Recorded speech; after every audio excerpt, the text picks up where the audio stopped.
નમસ્કાર ખેડૂત મિત્રો, હું ધવલ દલસાણીયા આપણી યુટ્યુબ ચેનલ કૃષિ ગીતામાં આપ સૌનું હાર્દિક સ્વાગત કરું છું. તો ખેડૂત મિત્રો, અત્યારે આપણે જોઈએ તો ગુજરાતમાં ઉનાળુ તલનું ઘણું બધા વિસ્તારમાં વાવેતર થયું છે અને અત્યારે સમય જોઈએ તો કે 1 થી 1.5 મહિનાનો સમયગાળો થઈ ગયો છે. તો અત્યારે આવા સમયે આપણે પ્રશ્ન આવે તો કે તલ એક તો કે પીળા પડી જાય છે અને બીજો પ્રશ્ન આવે તો કે તલની વૃદ્ધિ નથી થતી, એટલે વૃદ્ધિ અટકી ગઈ છે. આ અત્યારે બે મેજર પ્રશ્ન આવે છે. તો આનું નિરાકરણ આપણે શું કરવું, કે આના કારણો શું હોઈ શકે, કે ભાઈ પીળા પડી જાય છે તેના કારણો શું છે, અને વૃદ્ધિ અટકી ગઈ છે તો તેના કારણો શું છે, અને તેનું સોલ્યુશન આપણે કઈ રીતે કરી શકીએ, તો તેના વિશેની સંપૂર્ણ માહિતી આપણા વિડીયોમાં આપવાના છીએ. તો વિડીયોના અંત સુધી તમે જોડાઈ રહેજો, જેથી કરીને સંપૂર્ણ માહિતી આપ સુધી પહોંચતી રહે. અને જે ખેડૂત મિત્રો આપણી ચેનલમાં નવા છે એ કૃષિ ગીતાની બાજુમાં કાળા કલરનું બટન છે સબસ્ક્રાઇબ, તેના ઉપર ક્લિક કરી દો, એટલે અવનવા જે આપણે ખેડૂતલક્ષી વિડીયો મૂકતા હોય તે આપના સુધી પહોંચતા રહે. તો હવે ખેડૂત મિત્રો આપણે વાત કરીએ તો કે સૌ પ્રથમ તો આપણે કારણોની વાત કરીએ, કારણ કે અત્યારે 1-1.5 મહિનાનો સમય થયો છે, એટલે તલ ઘણી બધી જગ્યાએ પીળા પડે છે અને વૃદ્ધિ અટકી ગઈ છે. તો તેના કારણો શું હોઈ શકે?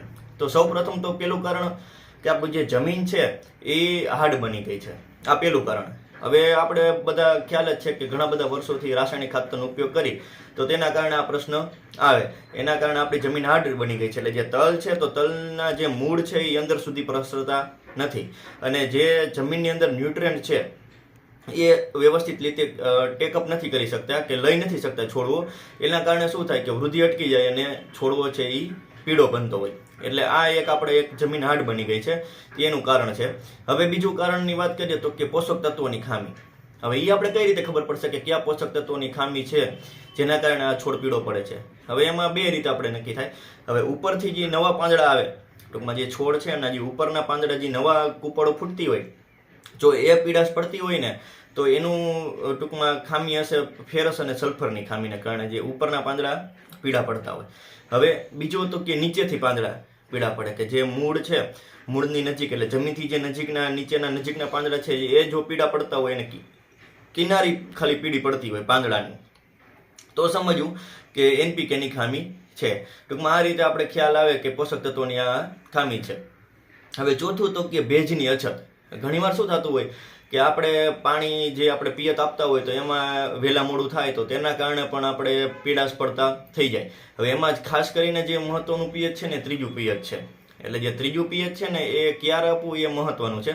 એમાં 4 થી 5 પાંદડા આપણું તલ થાય અને જ્યારે પાણી આપી ત્યારે પાણીમાં ડૂબી ના જાય, ટૂંકમાં એવડા તલ થાય ને ત્યારે આપણે ત્રીજું પિયત આપી દેવું જોઈએ.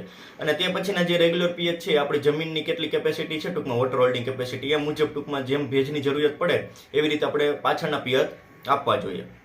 મને જે ત્રીજું પિયત છે ને એમાં ખેંચ ના આવે અને વહેલા પણ ના આવે, કારણ કે જો એને તલ નાના હશે, 2 પાંદડીઓ હોય અને તલ જો પિયત આપી જ્યારે આખા ડૂબી જાય ને તો પણ એ બળવાનો પ્રશ્ન રહે. એટલે જે ત્રીજું પિયત આપો ને તેમાં ખાસ કરીને ધ્યાન રાખવાની. હવે ચોથું તો કે વધારે પડતું ક્યારેક પિયત અપાઈ જાય અને તેના કારણે પણ આ પીડાશ થવાનો પ્રશ્ન રહે. ટૂંકમાં જે આ 4 થી 5 કારણ કીધા તો એ મેજર ટૂંકમાં કારણ છે કે તેના કારણે જે આપણા તલ છે એ પીળા પડતા હોય અને તેના કારણે આપણે વૃદ્ધિ અટકી જતી હોય. હવે તેના નિરાકરણની વાત કરીએ તો જો સૌ પ્રથમ આપણે હાર્ડપણની વાત કરી.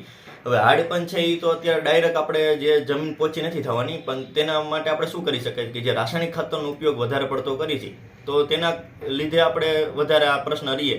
તો આપણે એવું કરવાનું કે હવેથી માનો કે આગળ આપણે ચોમાસું સિઝનનું વાવેતર કરીએ ત્યારે રાસાયણિક ખાતર માનો કે આપણે નાખીએ તો સાથે સાથે બાયો ફર્ટિલાઇઝર, ટૂંકમાં કોઈ પણ ઓર્ગેનિક ખાતર છે તો એનો પણ સાથે સાથે થોડો ઉપયોગ કરવો, જેથી કરીને ધીમે ધીમે આ પ્રશ્ન છે આપણે નિરાકરણ મેળવી શકીએ. હવે બીજું તો કે આપણે ઉપરથી જે પાંદડા પીળા પડે છે કે એ આપણે ખામી છે ફેરસ અને સલ્ફરની.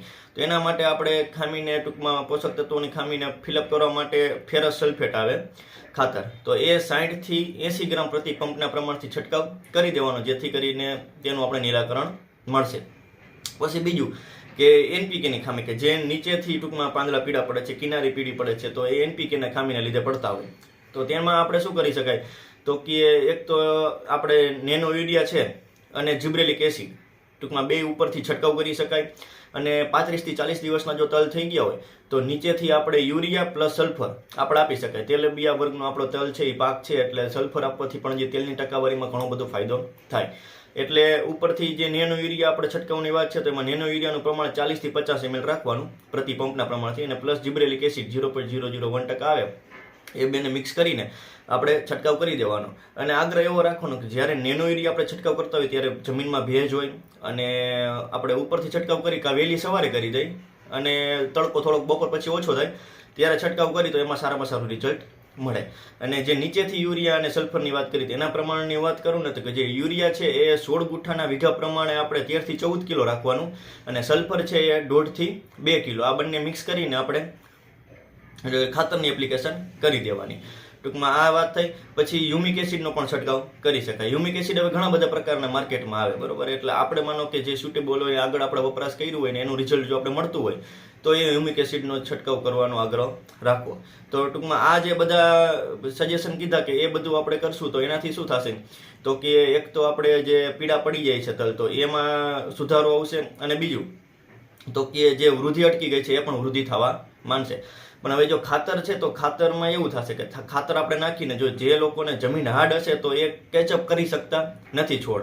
તો એના માટે આપણે શું કરવાનું કે NPKના કન્સોર્ટિયા આવે, બરાબર. સારી કંપનીના તમારે કોઈ પણ લઈ લેવાના, જેથી કરીને જે ટૂંકમાં જૈવિક આપણે ફર્ટિલાઇઝર નાખશું તો જમીનમાં જે પણ પોષક તત્વો છે એને ટૂંકમાં લભ્ય સ્વરૂપમાં ફેરવીને છોડવો લઈ શકે એવા સ્વરૂપમાં ફેરવશે આપણે NPKના કન્સોર્ટિયા, જેથી કરીને ટૂંકમાં જે આપણે જમીનમાં ખાતર પડેલું છે અથવા નાખીએ છીએ તો એનો પૂરેપૂરો ઉપયોગ થાય. એટલે આ રીતે આપણે ટ્રીટમેન્ટ કરવાની. તો ખેડૂત મિત્રો, તમને આ માહિતી કેવી લાગી? જો માહિતી સારી લાગી હોય તો અમારા આ વિડીયોને લાઇક કરો અને બીજા તમારા સગાવાલા ગ્રુપમાં પણ આ વિડીયો શેર કરજો જેને તલ વાવેતર કર્યું હોય. અને બીજો કોઈ પણ ખેતીલક્ષી પ્રશ્ન હોય તો તમે કોમેન્ટ બોક્સમાં લખી જણાવજો. અને આભાર. જય જવાન, જય કિસાન.